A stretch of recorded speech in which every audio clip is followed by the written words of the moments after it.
हर खबर पर होगी आपकी पकड़। डाउनलोड कीजिए ABP live app. Uttar Pradesh में 69,000 शिक्षकों की भर्ती घोटाले पर यूपी के बेसिक शिक्षा राज्य मंत्री सतीश द्विवेदी की प्रेस कॉन्फ्रेंस हो रही है। सीधे आपको लिए चलते हैं प्रेस कॉन्फ्रेंस में। आधार पर हम सारी लिस्ट तैयार करते हैं, कौन किस कैटेगरी में है, किसके क्या अंक हैं, और फाइनली जो भर्ती परीक्षा में अंक आए हैं उसको जोड़कर और उनके जिलों की वरीयता लेकर हमने मेरिट लिस्ट तैयार की है। अभी किसी का डॉक्यूमेंट वेरिफिकेशन नहीं किया गया था।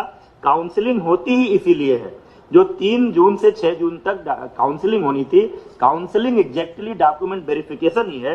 उसमें प्रमाण पत्रों की जांच होनी थी और उसी में कोई व्यक्ति अगर लिखता है कि वो फला कैटेगरी में है, ओबीसी में है, एससी में है, एसटी में है या दिव्यांग में है, तो उसके सक्षम अधिकारी द्वारा प्रस्तुत प्रमाण पत्र वहां दिखाए जाने पर ही आरक्षण का लाभ मिलना है, अन्यथा नहीं मिलना है। यद्यपि कई ऐसे भी मामले आते हैं कि कुछ लोगों के सरनेम कुछ भी रहते हैं, लेकिन वो किसी दूसरे संबंधित जाति से बिलोंग करते हैं, उसका प्रमाण पत्र उनके पास होता है।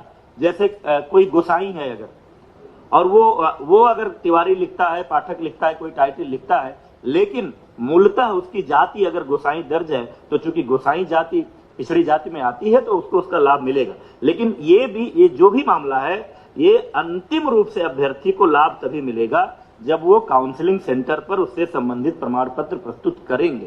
इसलिए अभी किसी के लाभ मिल जाने का सवाल ही नहीं उठता है। कतिपय लोगों द्वारा आरक्षण की प्रक्रिया को लेकर भी सवाल खड़े किए गए हैं। कई बार ये बातें हो रही हैं। आप सब जानते हैं इस देश की पूरी विधि द्वारा स्थापित एक प्रक्रिया है। 50% सीटें किसी भी भर्ती परीक्षा में अनारक्षित होती हैं। 50% में ओबीसी, एससी, एसटी का अलग अलग आरक्षण है। 50% अनारक्षित सीटों पर मेरिट के आधार पर, चाहे वो जिस संवर्ग के लोग हों, चाहे वो ओबीसी हों, एससी हों, एसटी हों, जिनकी भी मेरिट ऊपर होती है, वो सभी लोग इस अनारक्षित वर्ग में चयनित होते हैं। इस भर्ती में भी यही हुआ है। किसी को यह भ्रम नहीं होना चाहिए कि अनारक्षित वर्ग में केवल सामान्य जातियों के लोग भर्ती हुए हैं। अनारक्षित वर्ग में सामान्य जातियां भी हैं, ओबीसी भी हैं, एससी भी हैं, एसटी भी हैं। जिनके अंक आए हैं वो हैं इसमें।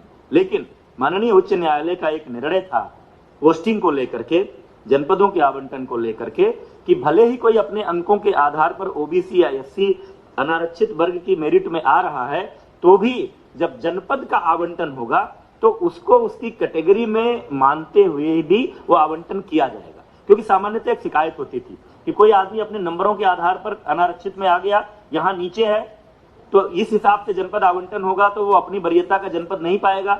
लेकिन अगर इसको इसकी कैटेगरी में ट्रीट किया जाए तो वहां वो अपनी कैटेगरी के आरक्षित लोगों से ऊपर जाएगा।